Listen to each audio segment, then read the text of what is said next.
Think I'll let you get away? Think I'll let you get away?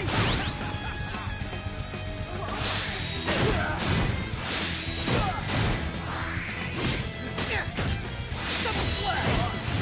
Eat this! Dirty! Stupid! You bastard! You're not gonna make fools of us! Let's end these scumbags!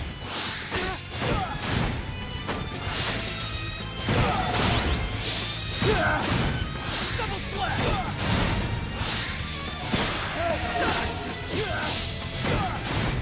Think I'll let you get away? Think I'll let you get away?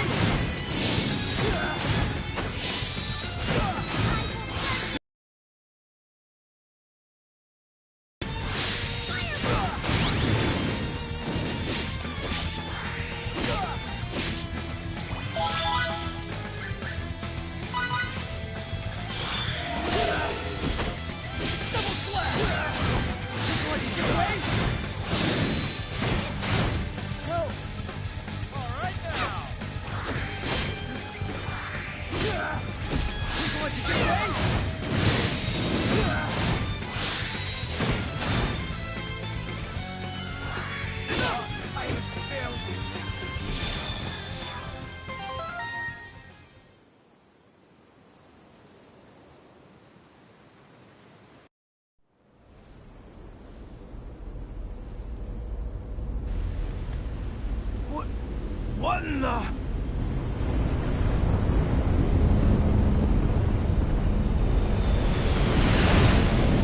What? What is that? It's gushing fire like crazy. What's going on? This isn't good. It's headed for our supplies.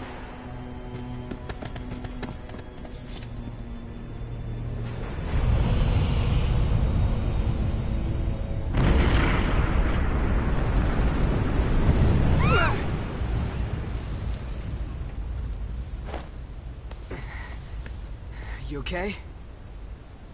Sand in my... everywhere. Gross. What in the world happened? I'd say it looks like something gigantic plowed into the ground. Want to see what dropped?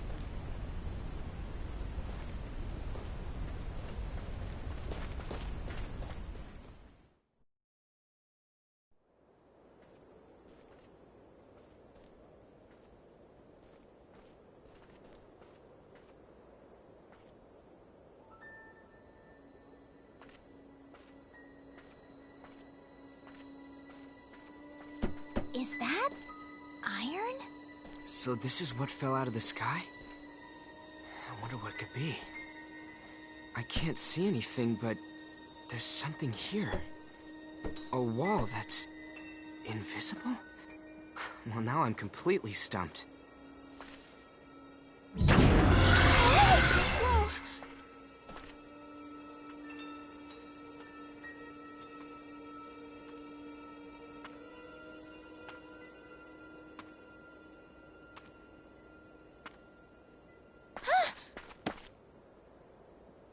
Hey, are you okay?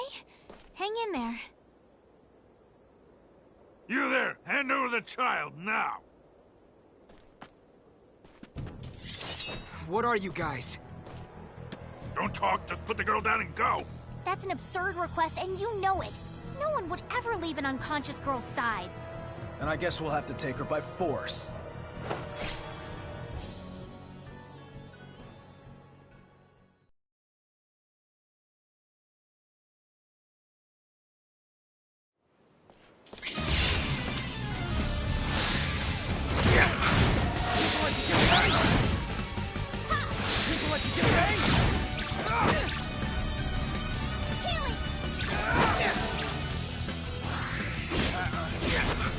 I will burn you.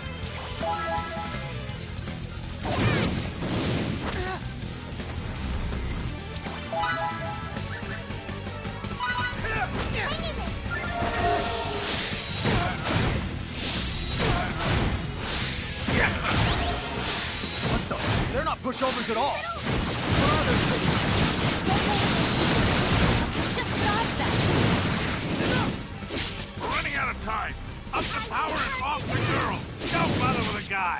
Gotcha! I'll wipe her off the face of this planet! Don't you dare!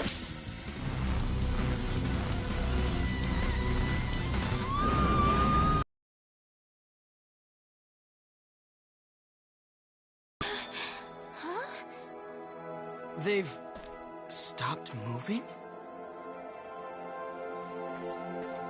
They're completely frozen in place. Stiffer than boards, even. They don't move in the slightest. It's almost like they're dolls.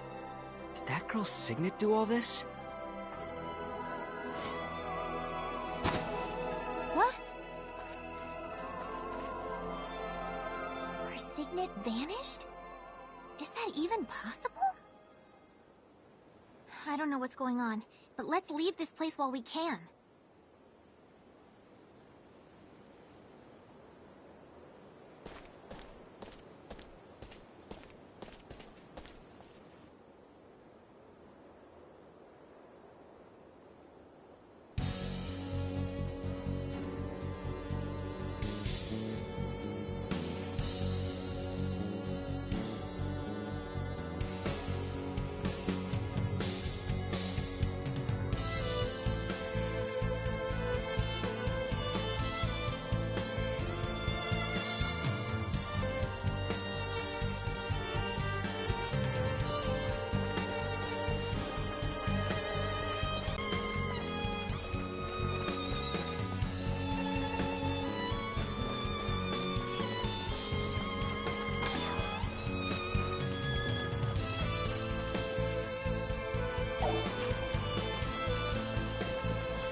No.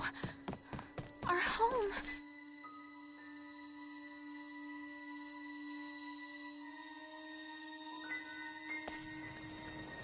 Fidel! You've come back to us! Was the village attacked? Yeah. They descended on us last night. We were able to fend them off thanks to the vigilance of our scouts, but... And everyone else? Are they okay? we took heavy losses. Right now, the injured are being treated at the infirmary, but there aren't many left who can fight. I see. We're trying our best, patching the holes in our lines with those who can still walk, but I'm not sure there's a point. So what about the reinforcements you asked for? They'll send some, right? About that. Actually... That can wait, Miki. Let's hold off until we talk to the mayor about it tomorrow. More importantly, we have this kid.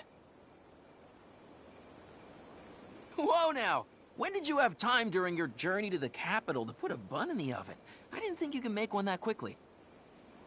You know very well she's not ours, Ted. We rescued her on the way here.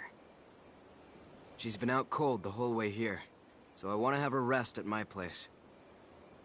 Right. If that's how it is, go right ahead. See you tomorrow, I guess.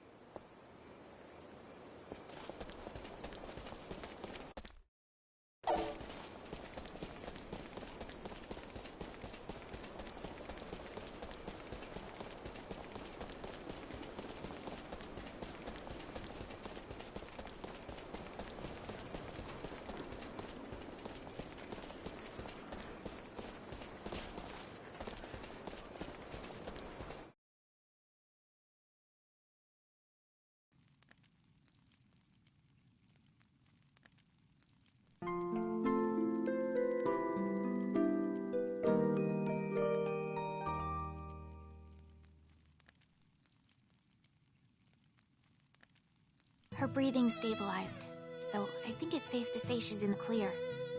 The fact that she still hasn't regained consciousness after a whole night isn't very comforting, though. All we can do is wait. I guess you're right. Let's meet up again later. You going over to meet with the mayor? Yeah. Oh, I see. Sorry to throw you to the wolves like this. I'm fine. Just look after the girl.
Sorry.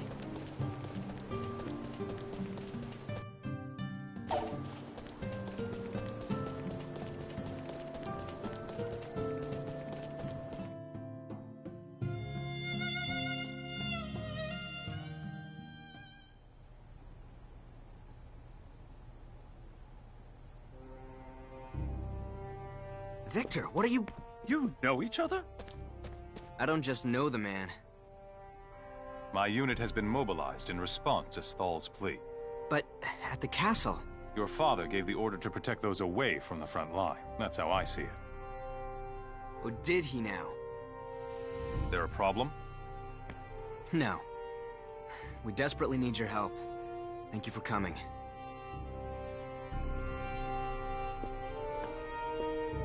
As I explained before, we'll go right for Eidolon's throat by attacking their hideout. That should liberate your land from any threat of violence, correct? It would, but is it really possible to pull that off? That's why we, the King's Chosen, were dispatched by the army. Well then, I suppose we have no choice but to leave everything to you. Let me join the operation. Huh? Are you serious? That's perfect. I was about to ask you to join anyway. We appreciate the help. Wait, is this for real? We depart post-haste. Rendezvous at the gate to the Dakav footpath when ready.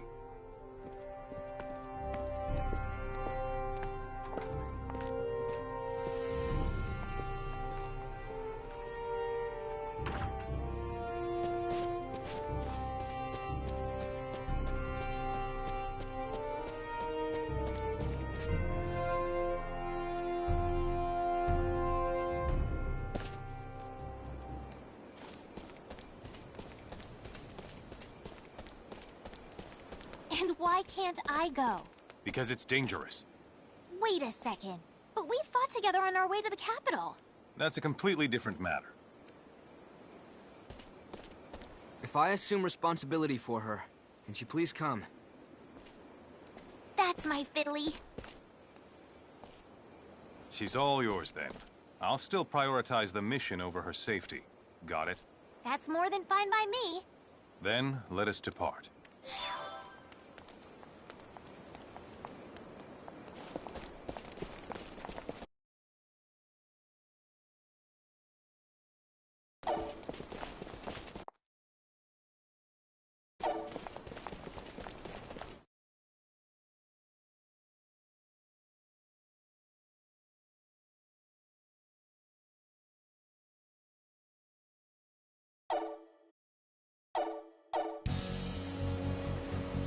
Some introductions are in order.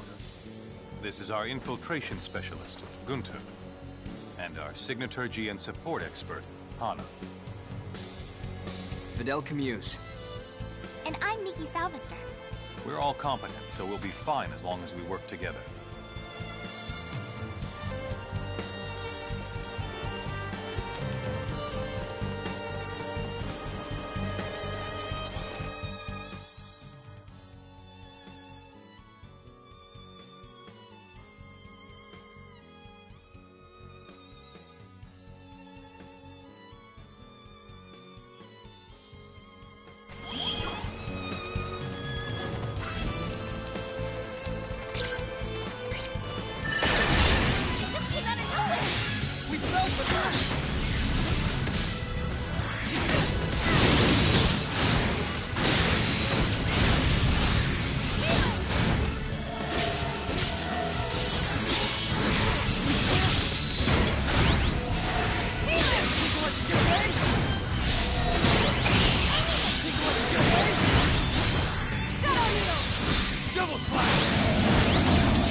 Could have been worse, I guess.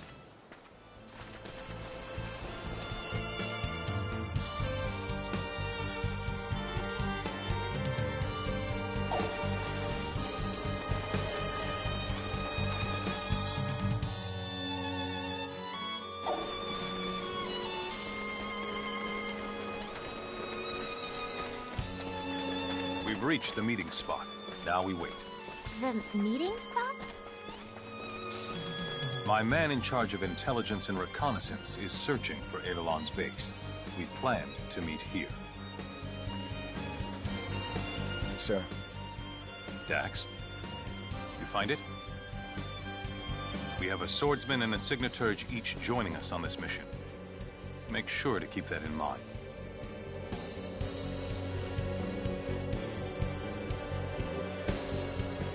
Now take us there. Yes, sir.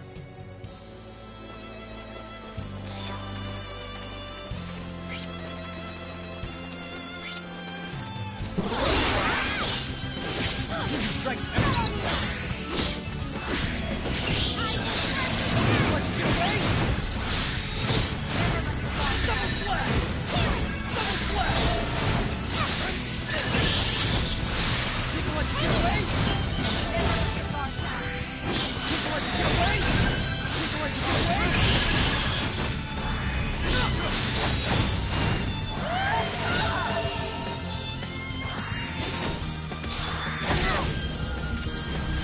Allow me to help.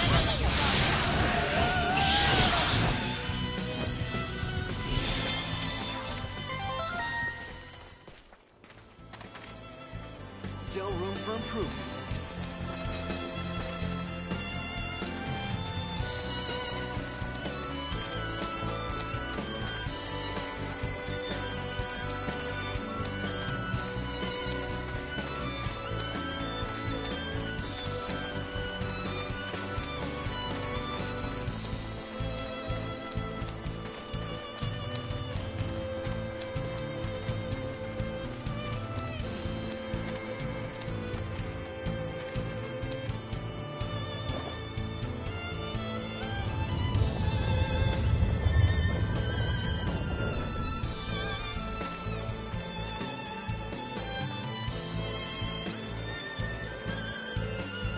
Be both swift and silent. Okay. Go.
Think you're so strong, try to withstand this! Aerial blast!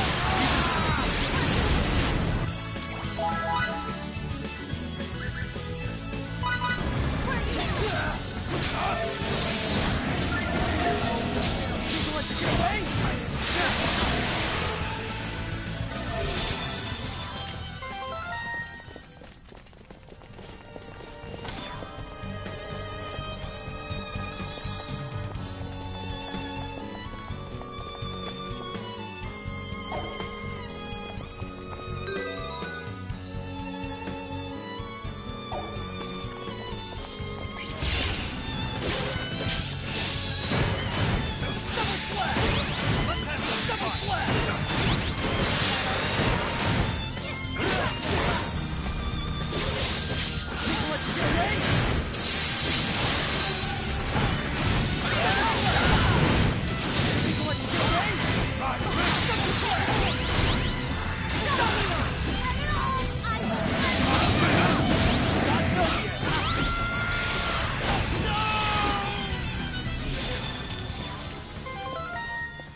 With those enemy guards? Yeah, looks like it, but no alarms have been ring-a-linging. Their base lies ahead, does it? Yeah. Then...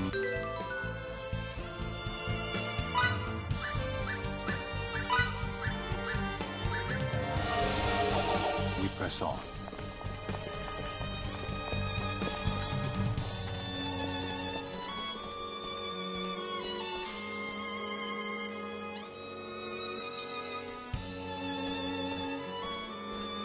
Seems they've flown the coop, guys.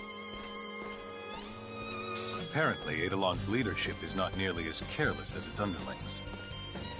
The only way they could get out is the way we got in. There has to be an escape route. I wouldn't put it past bandits to have one. Look around.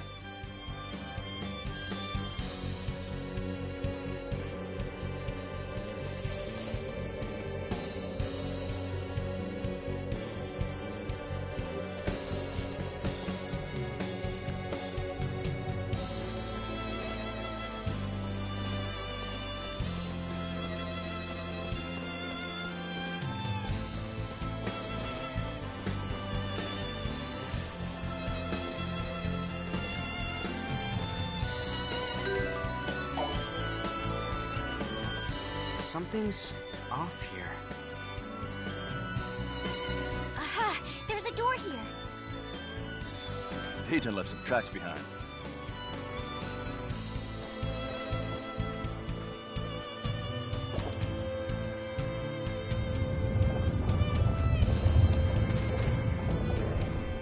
After them. We must stop them here. Gotcha. Sir.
You jerks! How dare you destroy our home!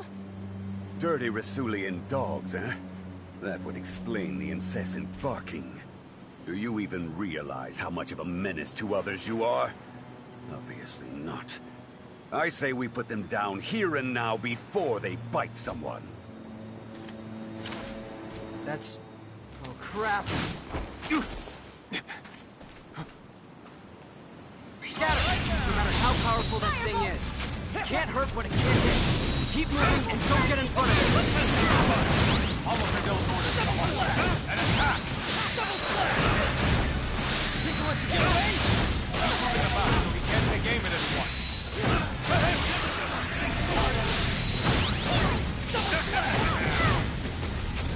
Think you want to get away?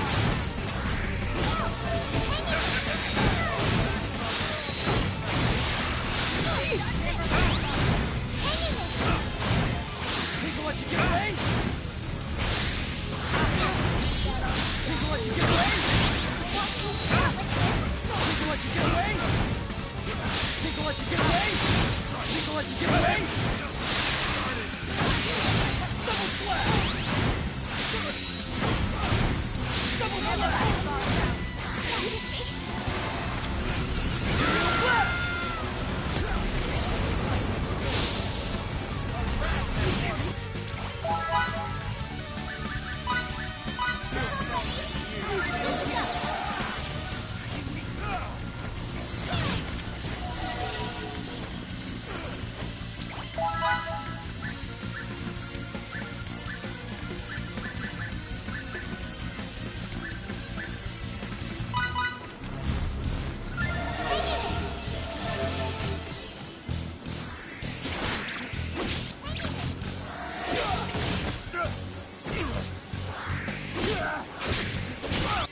How absurd! There's no way I could... Ah!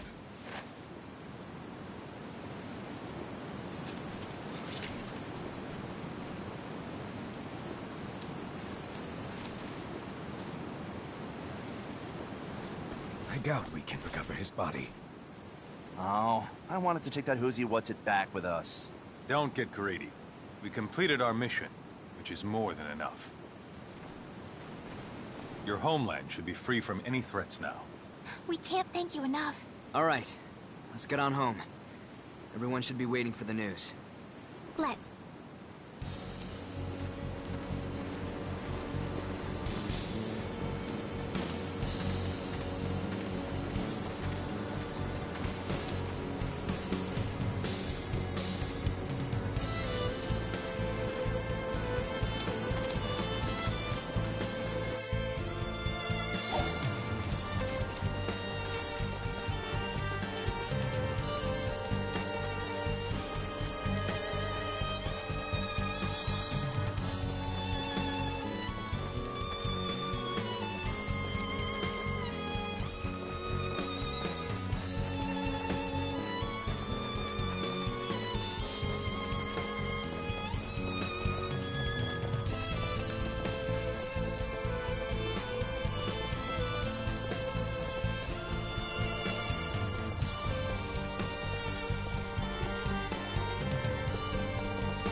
Fidel! Miki! You're both okay! You had me worried sick. I kept thinking over and over and over again, I should never have stayed behind. I'm just glad you're alive. So, what happened with Eidolon? Safe. It is? Yeehaw! I knew you could do it. Now we don't have to worry for our lives anymore. Hear ye, hear ye! The forces of evil have been defeated! He shall reign over the land forever and ever! On behalf of this humble village, I am eternally grateful for all you Rasulian officers have done. Thanks to your efforts, we have avoided annihilation. How could we ever repay your generosity? No such gestures are needed. Simply performed our duty to eliminate the threat to this village.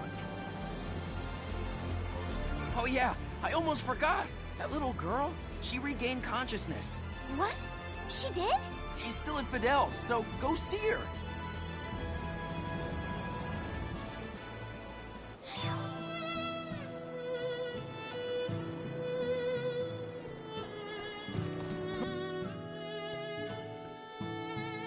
Pardon me.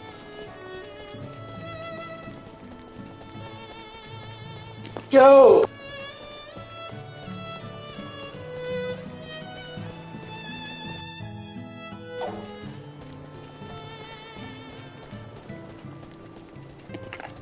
The microphone is on the PS5 controller. Pulled out his knife. Well, he was able to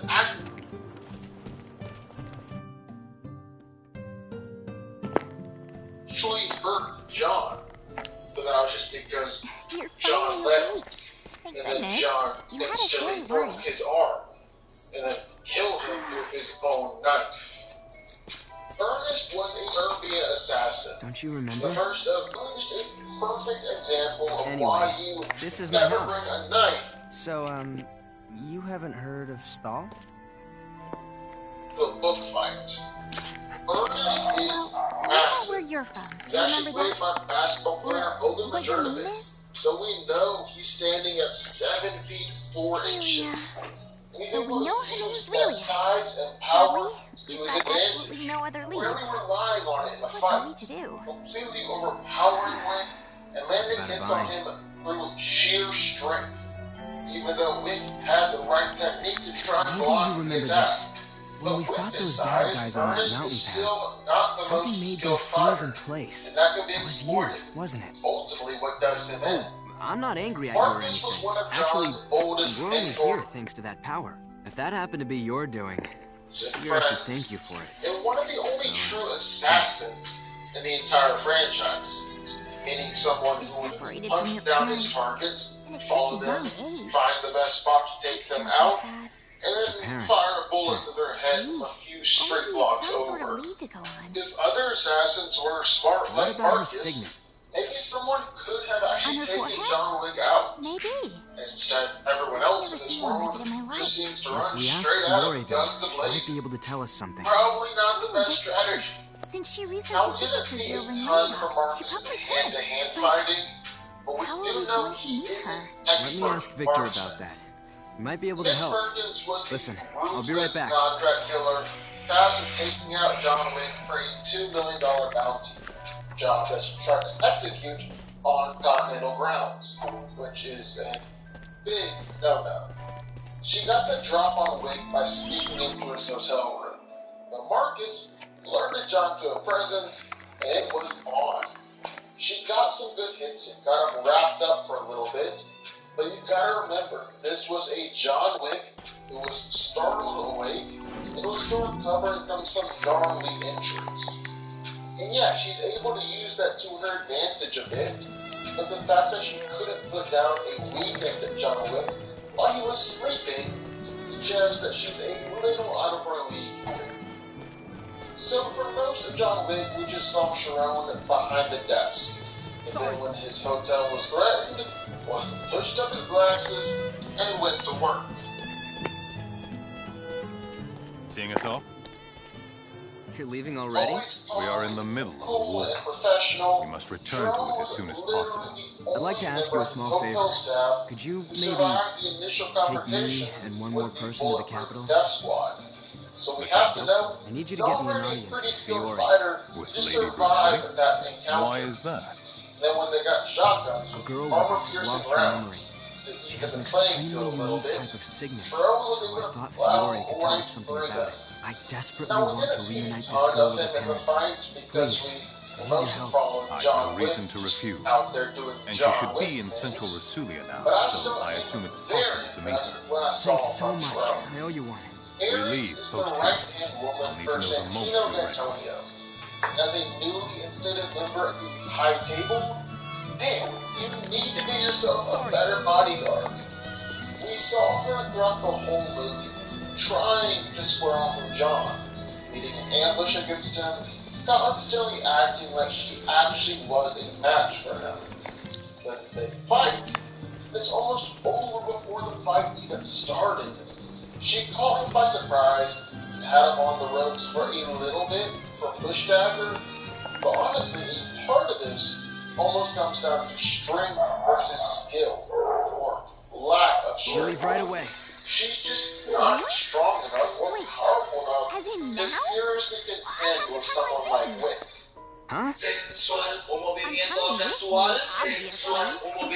Leave you to your own devices. Contend with someone like Wick, and he used that to his advantage. Yep, Her around, it's time for a trip. powering her and With disarming yours her. truly in tow. And unlike with Cassian, where he gave him the professional courtesy of not removing the blade, Wick ripped the blade out of Ares' heart, killing her.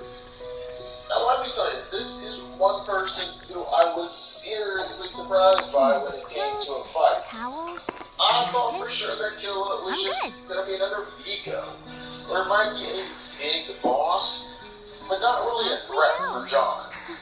And when Killa instantly took off running and was puffing his inhaler the whole fight, I thought I knew what was coming. And man, was I surprised.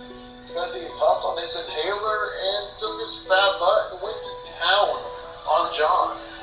Actually gave Wick like a serious challenge. And it's the opposite of the Ares fight. Killa had the strength advantage over John this time. He was able to put it to good use. I love Mr. Nobody. Mostly because he fights cocky, but can pull it off and back it up. Plus, he's got a sick bulletproof backpack / vest combo, which I've never seen before, and a nice puppy dog. Hey, Fidel, what's this? You hitting the old dusty trail again? Before attempting to take him out from a distance. I'm going to the capital for a little bit. Nobody isn't above. Don't you think for a minute you can skip your training while we're gone? But I think honestly the biggest thing to look for me is the trained Belgian Malamutes he's got following him around all the time. Now this dog doesn't seem to be quite as lethal as Sophia's, and it's not wearing bulletproof armor, but still, now you gotta take on a trained killer and a vicious dog. There's no reason to be scared.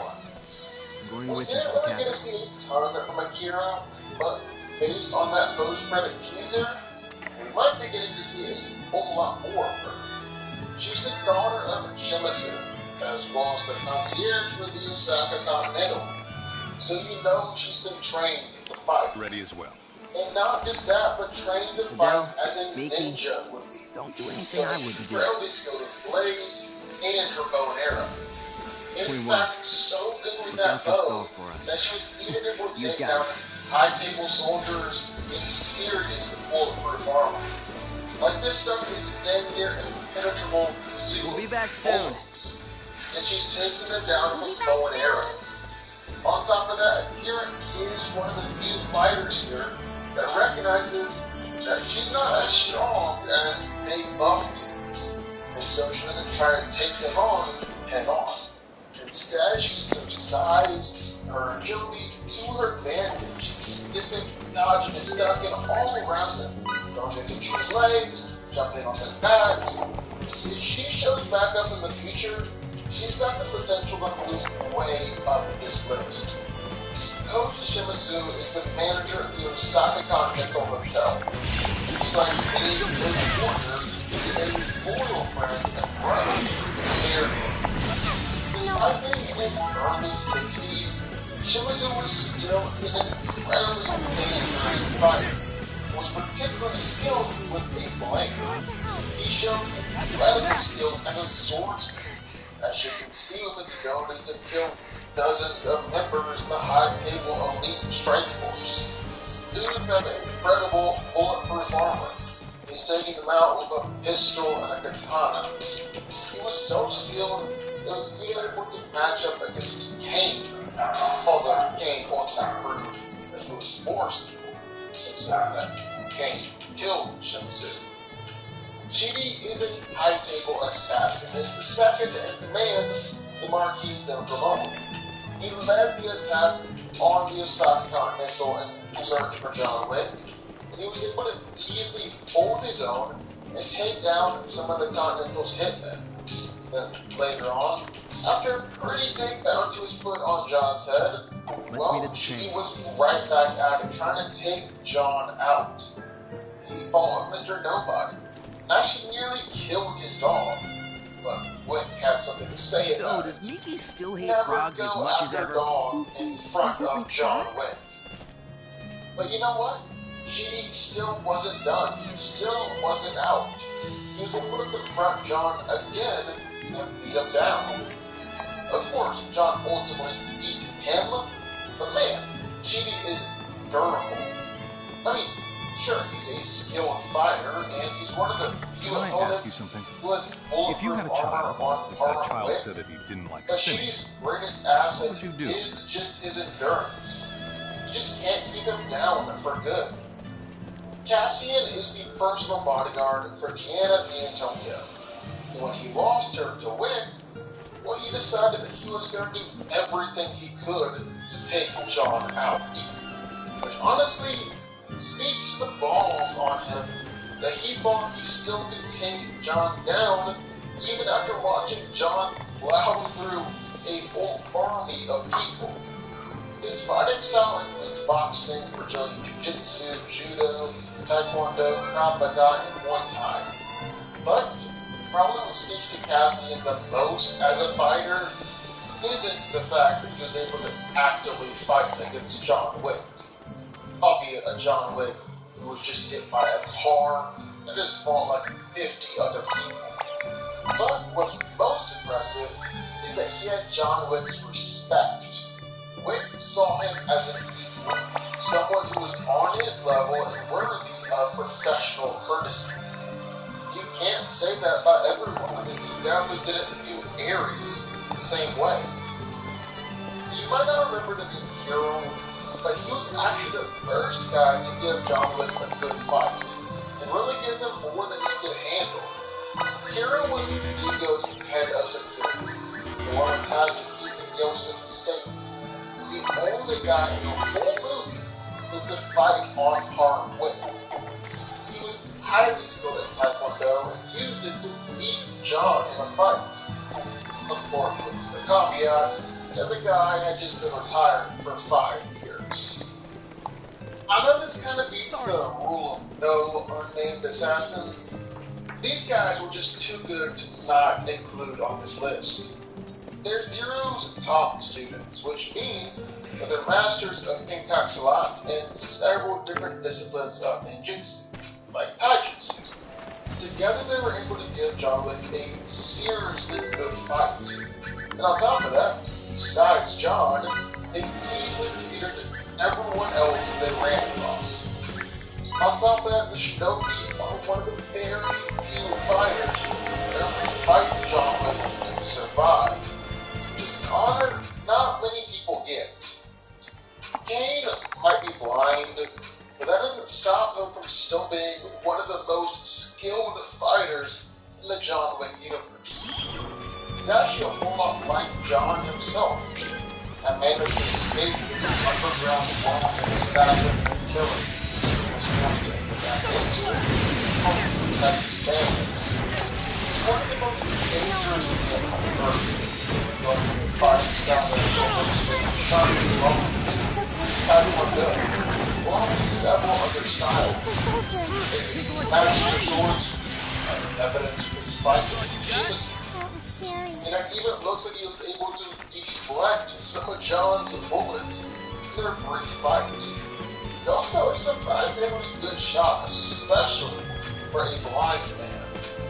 But at some point, being blind has to be a disadvantage too, especially for the 3 remaining fighters. In order to beat them, it's probably pretty important to have all your senses, because he's going to need every advantage that he gets. That's the only track you need from having a fight correct in the top 30. So Mia was the manager for the Casablanca Continental. Before that, she was a world-class assassin. She actually fights somewhat like John. John loves skill in Aikido, Brazilian Jiu-Jitsu, and Krav Maga. But she primarily fights with her guns. gun. That's her go-to, and she'll even just simply throw a gun at you if she runs out of ammo. However, in order to argue that she's a top 3 fighter in the John Wick universe, you've gotta include her dogs. She's got 2 Belgian Maladies that wear bulletproof vests, and she's got complete control over it. Like, these dogs are incredibly well trained. And you combine the super vicious attack on an already skilled and dangerous assassin, well, she turns into basically a force of nature. Zero was the primary assassin drawn in by the adjudicator to overtake John Wick. He also still happens to be like the biggest John Wick fan out there. Zero was an extremely skilled fighter, so much so that the adjudicator believed he could actually defeat even John Wick. Zero did prove to be equally skilled to Wick, giving him a harder fight than anyone else here. They eventually lose again. His fighting style consisted of one Hokkaido, Luchu, Muay Thai, Capoeira, and Katsurai, and multiple different forms of jiu-jitsu. Apparently, he's also excellent swordsman, all inventing quick and purposeful slashes in order to kill his victim. Although he wasn't quite skilled enough to take down the weapon. He's coming in at number 1, of course, had to be John Wick. There's no one out there who's a more skilled or better fighter than him. After the death of his wife, John killed hundreds of people all over the world with a full assortment of different weapons, all his quest for vengeance. He's been called the master of death, the last thing that really makes him. He definitely lives up to the reputation that surrounds him. He's an incredibly skilled fighter, usually fighting with a combination of Brazilian Jiu-Jitsu, Judo, Jiu-Jitsu, Judo, and Krav Maga. He can out-maneuver, out-match, or just simply outlast the opponent. He can take on multiple fighters at once. He's also known to study an opponent during the fight and adapt it as the fight goes on, like the Zero students. Don't think he's above a fighting dirt either. Look, probably what John is best known for is his gunplay. He's able to effortlessly blend his marksmanship with his hand-to-hand fighting. He can rapidly precision headshots and take down holes. Safe to say, John is faster than it is. Not only is it other assassins in the franchise, he can do all the things he's done. He's the best of the best. But when he also the comments down below, I know you're gonna not feelings this one for sure. You stuck around this long and made it to the end of the video. That's amazing. Thank you so much for watching and for supporting us. If you want to go subscribe, well, go subscribe. You're gonna see more videos like this one every single week. I'll see y'all then. I'll see y'all next time. I'm surprised. I never guessed on show. 5, 4, 3, 2, we gonna run it up. No days off. Reach the sun.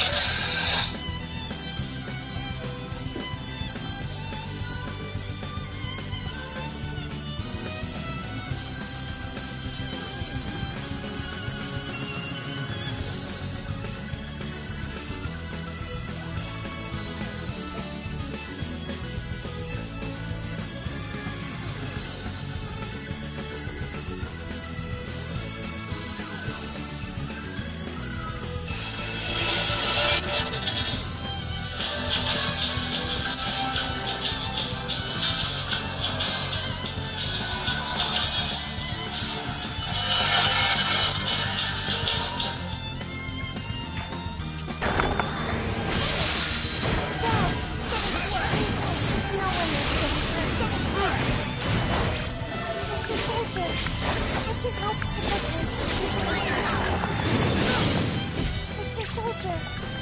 Another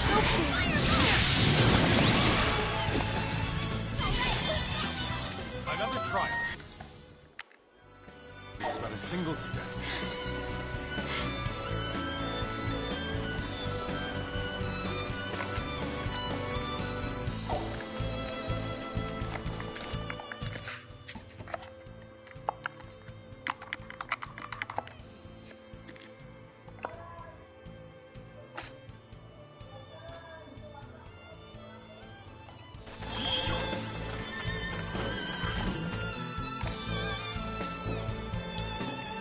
Well, stick around to learn more about their range of top quality products, including their Hero Standing Desk, which I just set up in my own home, and I love it. Why couldn't it remain a turn-based game or a hybrid turn-based game like in Final Fantasy VII Remake? Yoshi essentially said that Final Fantasy is kind of like an aging franchise and that kids these days would be interested in turn-based combat. They play Call of Duty and Grand Theft Auto. They expect instantaneous response when they press a button. He just couldn't see how that generation of gamers would ever want to play a turn-based game. So it was essential that Final Fantasy evolved to become something else. Back then, his answer did not sit right with me. I think it ignores the success of the Xenoblade series, which is that kind of ATV-style metronomic turn-based combat. I think it ignores the phenomenal success of the Persona series, which is just straight-up turn-based. And most importantly, I think it ignores the success of the Final Fantasy VII Remake, which I think delivered an absolutely brilliant evolution of party-based, turn-based combat, which is a pitch-perfect fusion of old and new. Really love that. In my interview, Yoshi P never spoke about Final Fantasy VII Remake when he talked about the Final Fantasy franchise. It was as though he kind of a blind spot in his view of where the franchise was at this point, and that was really despite the fact that Final Fantasy 15 was pretty much maxed those metrics. I recount all this now because I feel like Square Enix hates to evolve this franchise to something new. They left behind far too much that made Final Fantasy Final Fantasy. They tried to reach out to a new audience. Left behind the audience that has got the franchise to this point. Critically, I feel like in trying to create something contemporary, they've actually created a very middling, semi-open world action game that feels dated in almost all of its aspects bar its combat and presentation. Final Fantasy XVI offers three things and three things. Firstly, it offers a sprawling saga that is very centered on one man, Clive Rose. There are some party members, sort of, nothing compared to the sort of companionship that previous Final Fantasy classes offered. Secondly, it offers a combat system that is satisfying and accessible. It takes a long time to get going, and the enemy variety allows to keep combat fresh and challenging. And thirdly, Final Fantasy XVI offers cutting-edge presentation, showcasing the power of the PS5 as few games have been able to do. It runs pretty badly in that performance mode, even after patch. Outside of that, there's really nothing. There are essentially no party members, either in combat or narratively. There's no itemization except in the most bare bones and pointless sense. While combat has mechanical depth, it has none of the strategic depth that might leverage things such as elemental weaknesses or status magics. There are precious few explorable sections of the map, but none of them have anything to offer in terms of supply or discovery. Side quests are so dull that they make a well-reborn side quest blush. There's no need for the fighting, there's no triad-style minigame.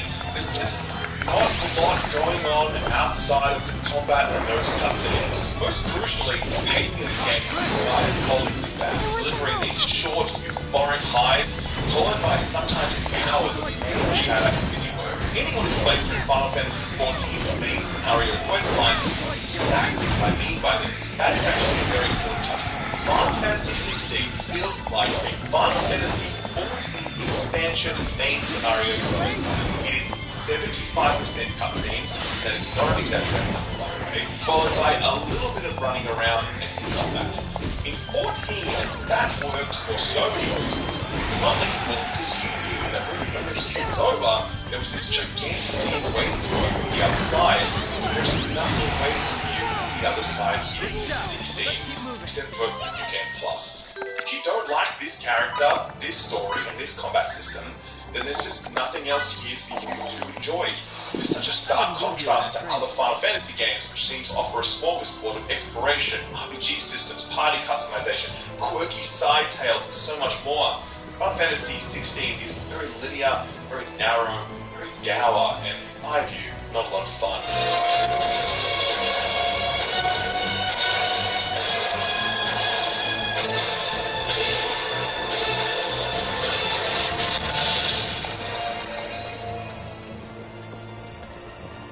Final Fantasy XVI tells the story of Clive Rosfield, a firstborn princeling who did not inherit power that was his birthright. He was meant to be a dominant, a human being able to summon a powerful avatar known as an icon. Clive's kingdom is protected by the Phoenix icon, and had Clive inherited its power, it would have given him the strength to guarantee the safety of his realm from the icons of other realms while he served as king. That power, though, skipped Clive, resting instead with his younger brother, Joshua. Rather than be crestfallen, Clive accepts his lot rather gladly, choosing to instead pledge himself as one of his brother's shields. One day, though, tragedy befalls House Rosfield, and Clive finds himself cast from his homeland and on a bloody path of vengeance. Along the way, Clive is united with Cid, dominant of lightning god Ramuh, and together they put themselves on a collision course with not only the great houses and nations of their continent, Valisthea, but also the legendary icons that protect them and the mother crystals that are the source of each nation's power. If there's one thing I really love about Final Fantasy XVI, it's its world. Valisthea is such a fascinating location, truly one of the best ever Final Fantasy worlds in my view. It is so deeply political in its construction. You have this landmass divided into kingdoms, each of them ruled by a different faction with their own architecture, faiths, belief systems, and their own unique relationship to the dominance and icon. Get reach the bank for shopping. Shop for your favorite mobile and gadget. And get new free shipping vouchers daily. Download shopping now.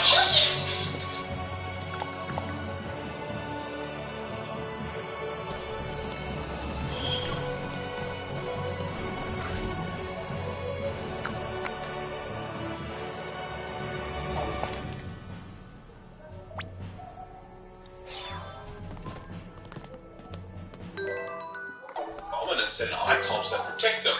Dominants are themselves fascinating. They are vessels for these all-powerful deities, and you might imagine that that gives them license to rule, or at least affords them a revered place in society. The life of a dominant is often one of servitude, either willingly or reluctantly, and some cultures go as far as to enslave their dominants, believing them to be unclean aberrations. Then there's the icons themselves, each of them pulled from the Final Fantasy summons that many of us would know and love, and each of them being so singularly powerful that they serve as a form of mutually assured destruction. Sure, you can summon your icon and march it into the enemy capital. The enemy would do the same, and where would that leave you? Your capital razed to the ground, the very earth beneath it torn asunder, scores of innocent lives lost. Icons are to Valisthea what nuclear weapons are to our world, and their usage is less about their capabilities or efficiency, and more about the incalculable cost of using them.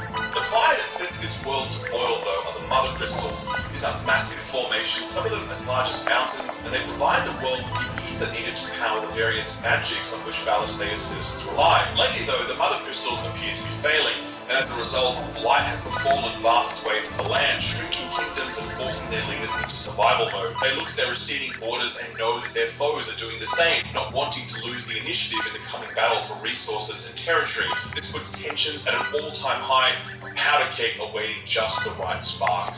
What a great setup, huh? Isn't that cool? I think that's very cool. But it's also quite dry in a way that I think quite a few people may not love.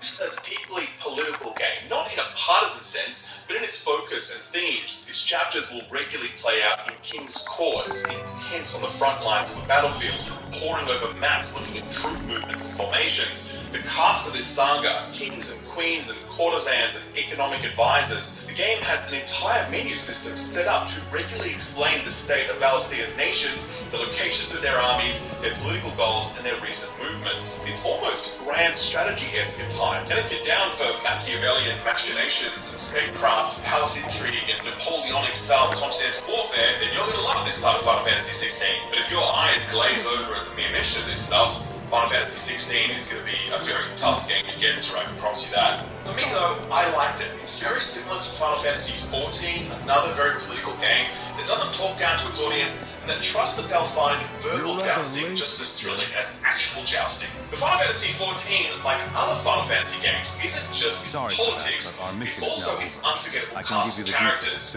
And this is one part of Final Fantasy XVI that really fails to deliver. The party has always been a central part of the Final Fantasy experience. The fireside chats, the sidebar conversations, the side quests to finish someone else's unfinished business. Party members were often more important than the main characters, as Final Fantasy leads were often rough, non-communicative, edgy boys, or literally silent in the case of Final Fantasy XIV. We know that things were going to be slightly different here, because Clive essentially fights alone. We never control other party members in combat, so already that reduces the centrality of the party. What I didn't expect was that the absence of party members would carry over to the narrative side of the game as well. To be clear, Clive does have some people around him who might, in a loose sense, be called a party.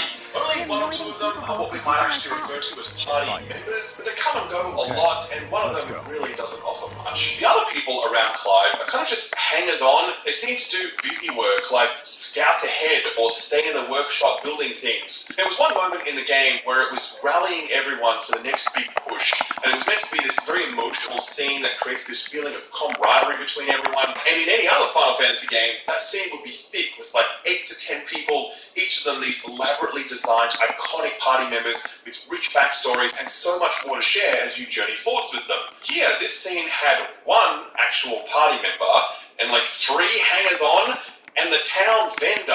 For real, they roped the vendor in to pad this scene out because the cast of characters is just so thin. For what it's worth, Clive absolutely delivers. He's not only the hottest protagonist the series has ever seen, spoiler excluded of course, but I also think he's the best voice. Ben Starr gives an absolutely phenomenal performance in this role, every single syllable pitch perfect. His portrayal of Clive paints him heroic yet humble, ferocious yet tender, and above all, deeply human. It is a good thing that Ben Starr is as talented as he is, because if he had faltered, then this entire game would have been doomed. But there's a limit to what Starr could do here, given how little other characters in the game challenge Clive or eat things out of him. Your party members in a Final Fantasy game were often there to bring out some new aspect of the main character. You'd have a different relationship with each member of your party, some of them being your love interest, your arch nemesis turned convenient ally, your mentor, a court jester, etc. Clive does not have those strong characters around him to push and pull him into different modes, and as such, Clive feels as dour and as one-note as the rest of the game does. In the intro, I talked about how much this game leaves behind the Final Fantasy legacy, and this party thing is one of the biggest deal breakers for me. I could deal with Clive being the only controllable character in combat, though to be honest, that is pretty disappointing. But for Clive to not be surrounded by deep, interesting companions, that is a massive oversight, and it's one of the many things that makes this feel a lot less Final Fantasy than any mainline entry I've played. So that's the stage set, a continent at war, the icons each a loaded gun, the mother crystals pushing armies towards one another, and at the center of it all, Clive and his quest for vengeance. How then does all of this play out? Or more specifically, how does it play? Well, I hope you like cutscenes.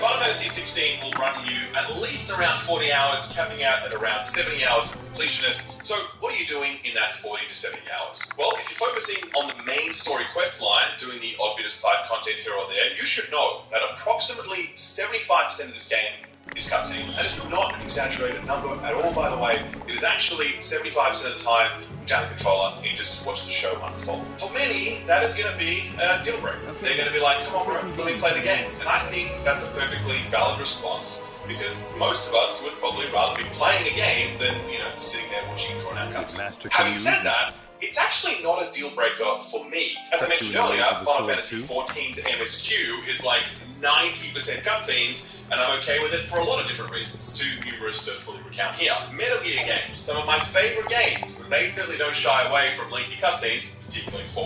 Xenoblade games, particularly Xenoblade 3, that has some seriously long but seriously awesome cutscenes. Final Fantasy VII Remake, plenty of cutscenes there too. Most of them involve going on dates with Tifa. Not gonna lie, had absolutely no problem with those. The point I'm trying to make here is that heavy reliance on cutscenes isn't inherently a bad thing. It always depends on how much those cutscenes deliver and how they feel when set against the total experience that the game is offering. For me, personally, Final Fantasy XVI's use of cutscenes is laborious, indulgent, and extremely outdated. This game has no interest in trying to maintain the illusion of playability. It just surrenders itself to this lopsided seesaw and pushes through these brief bursts of gameplay to be treated to an admittedly very exciting cutscene. After that, though, you're pushed into this side quest style busy work that delights in drawn out exchanges and laboured exposition without the charm of interesting characters or scenarios to make it endurable. I know that's a really damning assessment, but the lopsided seesaw thing is so core to this experience, and you almost start to resent the high points because you know just how low things are going to get after that. To be able to fully explain that point, though, I think I first need to explain how Final Fantasy XVI is structured. So the first part of the game is essentially the demo that you've probably played. It's a flashback sequence. Hampir Red Choco, may tibay nutrients na, may choco sarap pa. Strictly linear and frankly a very good introduction to the game since it does a fantastic job of establishing the world, the main characters, Clive's motivation, his purpose of vengeance. After that, the game opens up quite a bit. There's a base of operations called the Hideaway, and it's here you'll be able to pick up side quests, visit the vendor and the blacksmith, and plan your next move. When you've decided where you want to go, you can open up the world map and a number of nodes appear. Some of these nodes will be for semi-open world maps where you can complete main and side quests, and the other nodes will be for your marquee main mission locations. These are strictly linear environments that feel very similar to the levels you'd find in Devil May Cry or Bayonetta, essentially a set of combat arenas connected by some corridors. You push through fighting waves of enemies, culminating in a boss or two at the end. These marquee main missions are the high point of the game, but even then, I still struggle with them. They're meant to be these gripping showdowns between hero and villain. They're meant to bring matters to a bloody head. They're meant to serve as the precursor to the Icon battles, where your deities will duel to the death. Despite all of that, these missions are always just running through some corridors, killing some low little bad guys, and then waiting for the cutscenes to advance the story. There's no scenario design in any of these missions. No variation that makes one feel different from another. Swap out the architecture and skyboxes, and these missions all feel functionally the same. But they do culminate in these epic showdowns. And believe me when I tell you that you are not ready for just how epic these Icon battles are. They are absolutely fucking incredible to behold. Incredible. Anyone who has played Final Fantasy XIV knows how big this thing is when it comes to spectacle. This is an entirely new level for this game. And when you see these battles, they will absolutely blow your mind. You genuinely have not seen them. As impressive as all these showdown moments are, they are also the least playable. They're reliant on a simplified combat model that offers no challenge, and they also include these QTEs that have these absurdly long input times to the point where you wonder why they included them at all.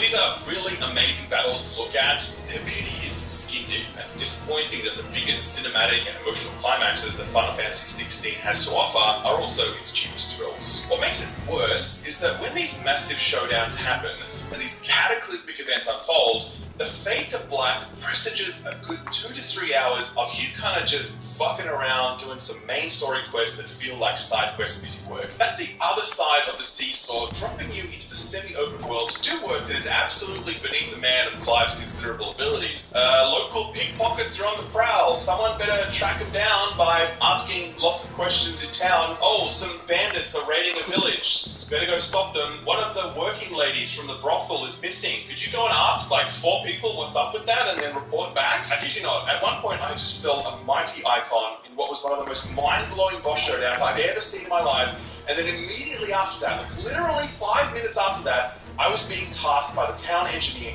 to go and collect lumps of dirt. So I was walking by this riverbed, collecting dirt after just having vanquished a god. I know what you're thinking. You're thinking, come on man, is this your first RPG? This is how these games go. It can't all be 300 miles an hour. You've got to have some 60 zones. And that's true. I agree. There is a way to do that. I promise you, Final Fantasy XVI does not get it right. These lows are so low and so boring. I can see scores of people just being unable to push through them. These swings between high and low are so vast that it feels like you're playing 2 totally different video games. One of them, this relentless, breakneck, AAA action blockbuster, and the other, old-school fetch quest-based MMORPG, it speaks to a broader issue with quest design. The main missions are linear combat gauntlets, and the side missions are, yeah, they're basically just fetch quests, man. They're really, really bad. Go here and deliver these packages to these 3 people. Go and collect some scorpion parts. I need some wax for my boat, so go get it from this flower. The story setup is dull, the review is dull, and the rewards are effectively non-existent.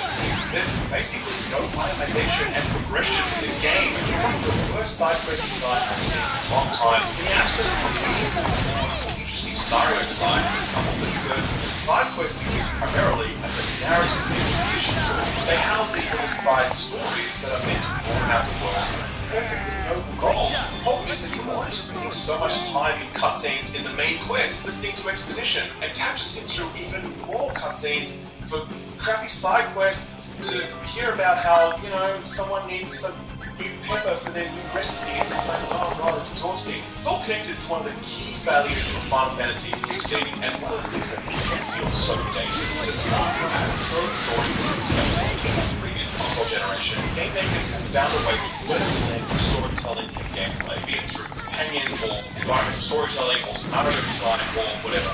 God of War, Spider-Man, Cyberpunk, Star Wars Jedi Survivor, Resident Evil 4 Remake is just some recent examples of games that have cutscenes. They're also able to advance their stories while making them playable. Final Fantasy 16 can't do that. Control if you can, the story stands still and it will only recommence when the next cutscene starts rolling. The caveat to all of this is what I said at the start of this vlog. Cutscenes are not in and of themselves bad, and heavy reliance on them is not in and of itself bad. This year I've played and loved Like a Dragon Ishin. That comment about the story standing still when the controller is in hand, I think you could say the same thing of Ishin, and most Yakuza games really. The difference though was I was really into Ishin's story, and it had a brilliant cast of characters, and when those cutscenes ended, it was this really core game very important. Full of funny, interesting side quests, mini-games, direction systems was engaging in, and an incredible city to explore, brimming with things to pique your curiosity. Final Fantasy 16 has none of that, especially when it comes to exploration, and that's the last thing I want to touch on in this vlog. Final Fantasy 16 does have semi-open areas. There are essentially 2 of them for the first 30 or so hours of the game. There's a big green field, and then many hours later, there's a big desert. Each of these spaces are analogous to the spaces you find in an old MMO. Like, you find spaces like this in modern day Warcraft, for example. These spaces here, they're flat, they're absent any explorable landmarks, they're peppered with a very small handful of enemies standing out in the open, waiting to come kill them. These spaces offer nothing in terms of exploration, surprise dungeons, worthy loot, chance encounters with NPCs who may be able to join your party or make themselves felt in some meaningful way throughout your journey. There is just nothing out there, man. Absolutely nothing. You get chocobos in this game, and it's like, why? You don't need them. Their presence might make sense in the context of bigger spaces. These maps are so small. They're easy. You might want to spend more time in these spaces exploring them, but you absolutely do not. You don't need to venture out into them. Just follow the side quest marker so you can kill the 3 firebombs so that the water in the local baths isn't so hot anymore. Thank you very much for your service. Here's 100 guild and 0 XP. Again, think about how much level and world design has evolved over the last console generation. Final Fantasy 16 semi-open world spaces feel like you're traveling back in time like 20 years. You've got this really linear game in the main mission, essentially Devil May Cry style gameplay. You just being shuttled from combat arena to combat arena. Siyempre naman, hindi ko kaya na mawala ka.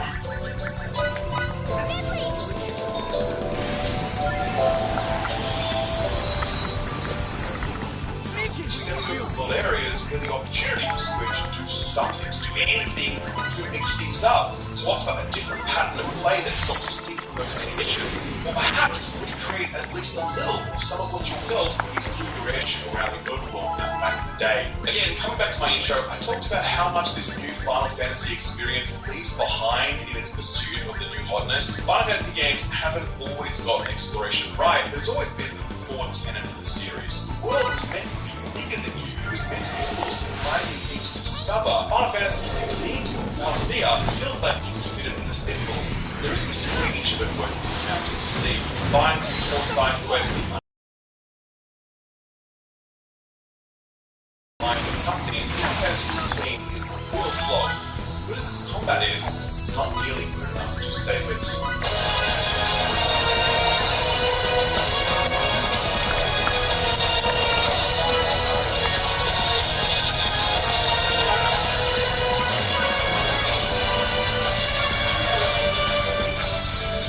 So by now, we all know that one of Capcom's best combat designers, Ryota Suzuki, was approached by Square Enix to lead the combat design team in Final Fantasy 16.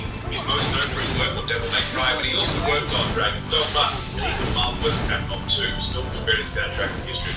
The goal for having Alliance Suzuki on board was to deliver a cutting-edge character action experience, one that was accessible to newcomers who perhaps haven't played this type of game before.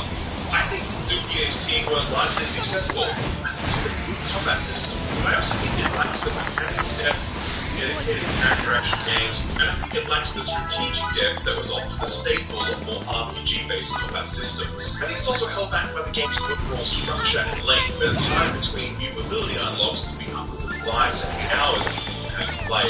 So mechanically and stylistically, Final Fantasy 16's combat nails that approachability angle. Masterfully designed to welcome in new players and get them feeling like badasses really fast. The basic combo animations look sweet, the dodge windows are generous, the witch times slow down very slow, and the activatable abilities are very potent. They just look fucking cool. Big, elaborately animated moves, custom camera work, and slow down crazy action. It never stops being super satisfying to execute some of the bigger angles. There's the sights and sounds and the feedback and all the influence. Those abilities are the bedrock of combat. There's no multiple weapons, there's no variation to your basic melee or ranged attacks. There are just these abilities. 6 of them, as well as 3 utility abilities, stuff like a long dash or a grapple or an enhanced parry, etc.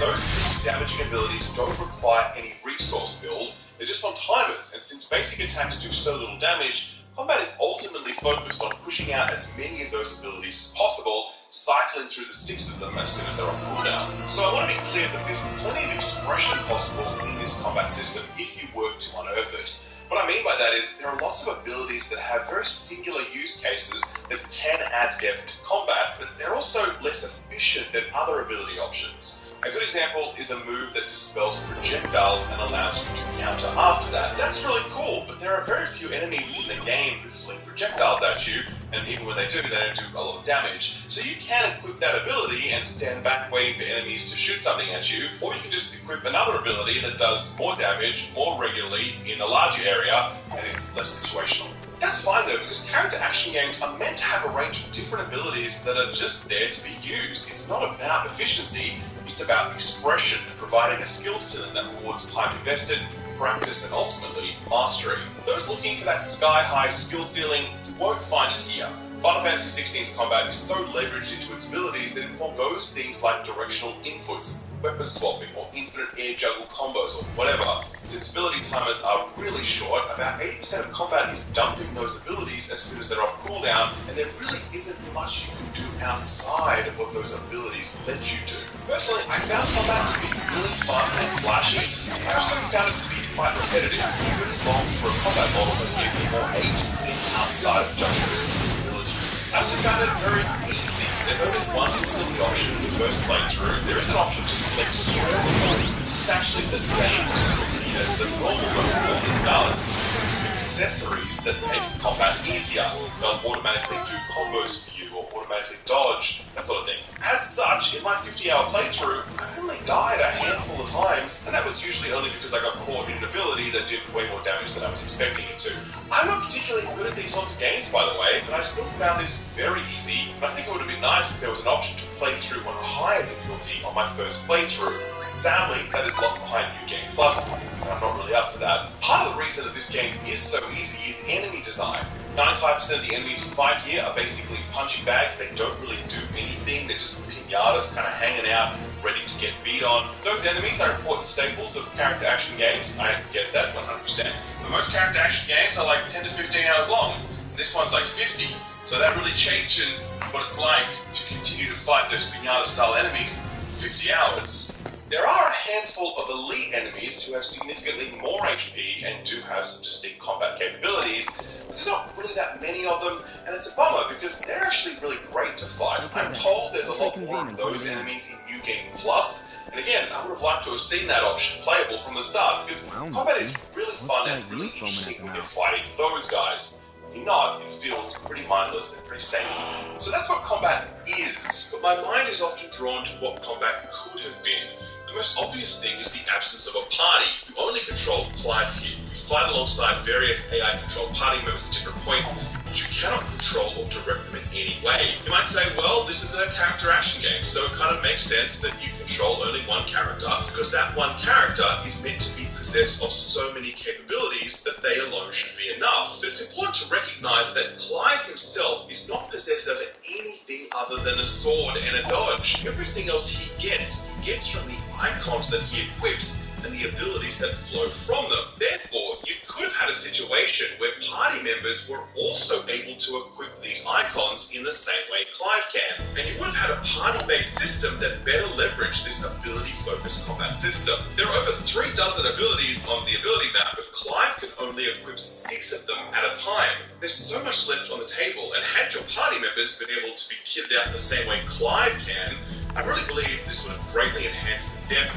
breadth, and replayability of combat, while also reconnecting to that party-based combat thing that has historically been so central to the Final Fantasy franchise. The other thing that's missing is any sort of strategic angle. Final Fantasy games have always reveled in their elemental magics, with enemies having certain weaknesses to some being resistant to others. There was white healing magic, destructive black magic, casting the magic of enemies, blue magic, buffs, debuffs, and all sorts of stuff. And Final Fantasy 16 has absolutely none of that. That's not a huge deal, but at the same time, wouldn't it have been cool if you had to respec at the start of boss because you knew that boss was weak to fire magic? Maybe it would have encouraged you to use some of those abilities you wouldn't otherwise use, push you to use those less efficient abilities because they're more efficient in the context of this boss's elemental weaknesses. It's also just kind of lame to be beating on a firebomb with fire magic. In any other Final Fantasy game, that would be healing the firebomb, but here it just makes no difference at all. Final Fantasy 16's combat feels even less strategic when we look at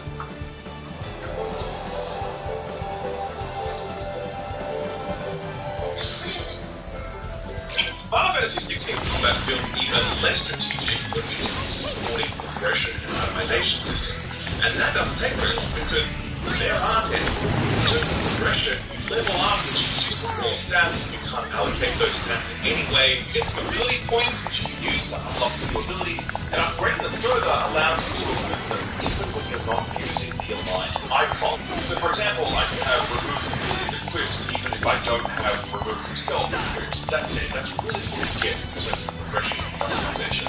We get the speed grid of 10, or the drop system of 14 or 12, materia system of 7, the junction system of 8. None of that is here. Itemization. Man, this one really fucking sucks. So you have 3 gear slots and 3 accessory slots. If you're using any of the story mode accessories, then they actually take up those 3 slots. So you potentially have 0 accessory slots available to you.